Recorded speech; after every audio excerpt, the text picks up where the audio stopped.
Welcome back. He's one of the biggest names in comedy. Kevin Nealon is an Emmy and SAG-nominated actor, comedian, and author, and he's bringing his talents to Metro Atlanta. Earlier, I had the chance to catch up with him.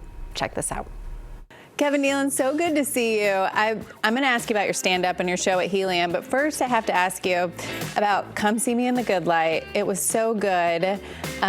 You produced that. You were nominated for an Oscar. I was sad to see y'all didn't win, but what was that experience like for you? I love Tig. I love the producing whole group that you had together. So what was that like? It was great. My wife and I were part of a team of executive producers on there. And the movie was so well received everywhere at film festivals. We won the Sundance Film Festival, and it was just great being at the Oscars. I mean, it was, as all of us have done, we've watched it on TV forever, but then actually be there was pretty amazing experience. But the movie is doing great. It's about these two poets in Colorado. They're partners, and they're both, Andrea Gibson's a poet laureate. She's very big they're very big in the poetry world there. And she's diagnosed with a terminal cancer. And she doesn't know how much longer she has to live, but it's not a movie about going through cancer, as you know. I mean, it's a little bit, but it's surprisingly funny. It's got radical joy. And it's kind of how she faces it, her perspective of it.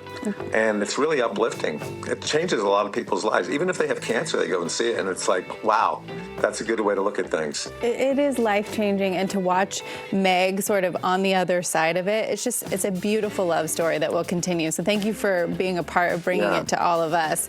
I just listened to your interview with Neil Brennan on Blocks, Kevin, and it was so fun hearing all of your stories, because I know you from SNL, and I followed your career that way through comedy, but I didn't know about like your friendship with Gary Shandling, your sets on Johnny Carson. Do you still think your best set ever was the one you did on Carson?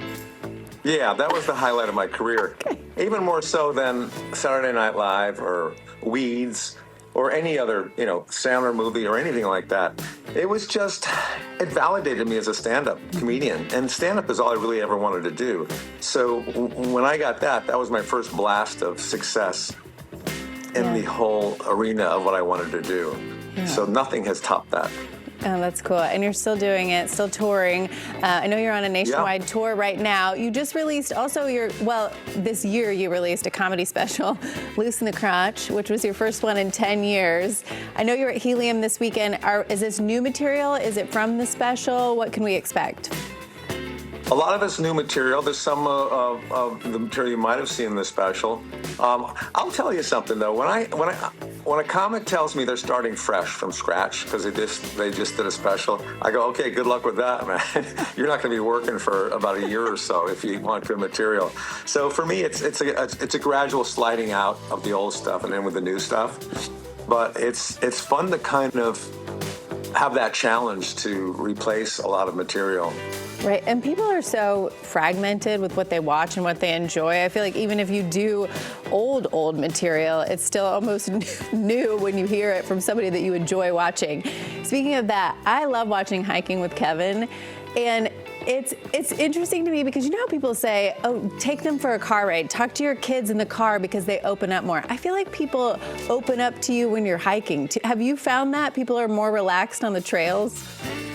Oh, definitely, Kara. They really open up, and because there's no studio, there's no lights shining on you, and there's no audience in front of you where people are a little more, I think, cautious about what they say. It's just me out there with a selfie stick and a GoPro at the end of it, and it's like we're just hiking in the wilderness, and they are very forthcoming. Yeah. And and most of the time nobody calls me afterwards and say, hey, can you delete that? Can you don't put that in there, So it's been fun. It's been fun because when I would be hiking, I would always go by people and I'd catch them in mid-conversation, and they'd be talking about some really interesting things. Like one guy I passed, he had like 6 kids with him. Maybe he was a teacher or something. He was telling them about the black hole. I thought, this is interesting. So I turned around and started following the group just to hear the story. You were honing in on the free lesson, free research. Well, it's really good. And you're very good at interviewing, which is a hard skill. But you do a lot of things. You also are selling your art online. I mean, I could talk to you all day, but we're out of time. And I know you're going to be in town 4 shows at the Helium, 24th, 25th, Yeah. and 26th. I love that club. It's a great club. Yeah. All right. Thanks. And I love the people of Atlanta. So I'm looking forward to it. All right. Thanks, Kara. Go see Kevin Nealon. You can see him at Helium Comedy Club this weekend. Get your tickets at atlanta.heliumcomedy.com. He was here about 10 years ago and was so kind and took pictures with me. And he's just the greatest guy. So go support him if you can and laugh a lot too. Tomorrow on the show, Lynn Lilly helps us create 3D easel